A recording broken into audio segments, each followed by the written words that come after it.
ಈ ಕ್ಷಣ ಮಾತ್ರ ಸತ್ಯ ಅನ್ನುವಂತಹ ಸತ್ಯದ ನುಡಿಯನ್ನ ಹಂಚಿಕೊಂಡು ತಮ್ಮ ಮನದ ತುಂಬ ಇರುವಂತಹ ಭಾವಕ್ಕೆ ಕೆಲವು ಪದಗಳ ಬಣ್ಣವನ್ನ ನೀಡಿದ್ದಾರೆ ನಮ್ಮೆಲ್ಲರ ಅಭಿಮಾನದ ಗೌರವದ ನಟರು ಕಲಾ ದರ್ಶನ್ ಅವರಿಂದ.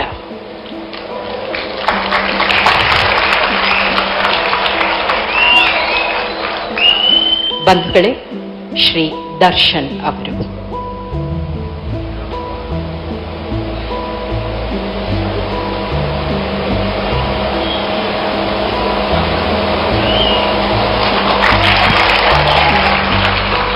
ಎಲ್ರಿಗೂ ನಮಸ್ಕಾರ. ಇಲ್ಲಿ ಹಿರಿಯ ಕಲಾವಿದರೆಲ್ಲ ಇದ್ದಾರೆ, ಅವ್ರು ಮಾತಾಡಿದ್ರೆ ಚೆನ್ನಾಗಿರುತ್ತೆ. ನಾನು ಚಿಕ್ಕವರಾದ್ರೆ ಎರಡೇ ಮಾತು ಮುಗಿಸ್ತೇನೆ. ನಾಗೇಂದ್ರ ಪ್ರಸಾದ್ ಒಂದು ಸಿನಿಮಾದಲ್ಲಿ ಒಂದು ಸಾಂಗ್ ಬರೆದಿದ್ರು. 11 ದಿನದಿಂದ ತುಂಬಾನೇ ತಲೆಲೋಡ್ತಾ ಇದೆ. ಕಾಣದ ಕೈಯಲ್ಲಿ ಗೊಂಬೆಯು ನೀನು, ಕಾಲದೆದುರಲ್ಲಿ ಕುರುಡನು ನೀನು, ಅರ್ಥವೇ ಆಗದ ಜಗದಲ್ಲಿ ಅರ್ಥವ ಹುಡುಕಿದೆ ನೀನಿಲ್ಲಿ.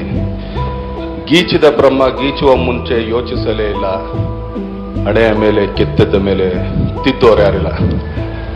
ಈ 4 ಲೈನ್ ತುಂಬಾನೇ ಇವತ್ತಿಗೆ ಅರ್ಥ ಕೊಡ್ತದೆ. ಯಾಕಂದ್ರೆ ಪುನೀತ್ ಸರ್ ಅವ್ರದ್ದು ನೋಡ್ತಾ ಇದ್ದಿದ್ದು ಆಕ್ಚುಲಿ ಆಗ್ಬೋದು. ಕೆಲವು ವಿಡಿಯೋಗಳು ನೋಡಿದಾಗ ನಮ್ಗೇನೆ ಬೇಜಾರಾಗುತ್ತೆ. ಯಾಕಂದ್ರೆ ಗೇಟಿಂದ ಹಿಂಗೆ ಆಚೆ ಹೋದ್ರೆ ಮತ್ತೆ ಗೇಟ್ ಒಳಗೆ ಬರ್ತಾರಲ್ವ ಅಂತ ಗೊತ್ತಾಗ್ಲಿಲ್ಲ.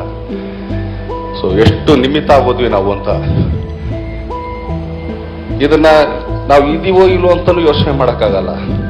ಆ ಬ್ರಹ್ಮ ಮೋಸ್ಟ್ಲಿ 47 ಅಂತ ಬರ್ದು ಮತ್ತೆ ಅವ್ನು ತಿದ್ದಕ್ಕೆ ಅವನ ಕೈಲಿ ಆಗ್ಲಿಲ್ವನು.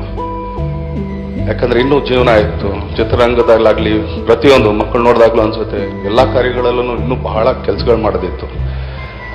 ಸೊ ಇವತ್ತಿಗೂ ನಮ್ಮ ಜೊತೆಗೆ ಇದ್ದಾರೆ. ನಾವು ಯಾವತ್ತೂ ಅವ್ರನ್ನ ನೆನೆಸ್ಕೊಂಡು ಅವ್ರ ಕಾರ್ಯವೈಖರಿ, ಅವ್ರ ಕಲೆ, ಅವ್ರ ಸೇವೆ ಯಾವಾಗಲೂ ಮುಂದುವರ್ಸ್ಕೊಂಡು ಹೋಗೋಣ ಅಂತ ಹೇಳ್ತೀನಿ. ಧನ್ಯವಾದಗಳು. Thank you.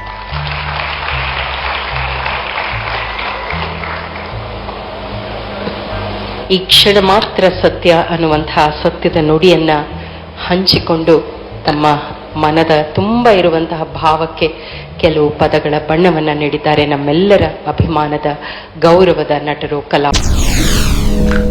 SS TV, cinema ಜಗತ್ತಿನ ಕ್ಷಣ ಕ್ಷಣದ ಸುದ್ದಿಯೊಂದಿಗೆ.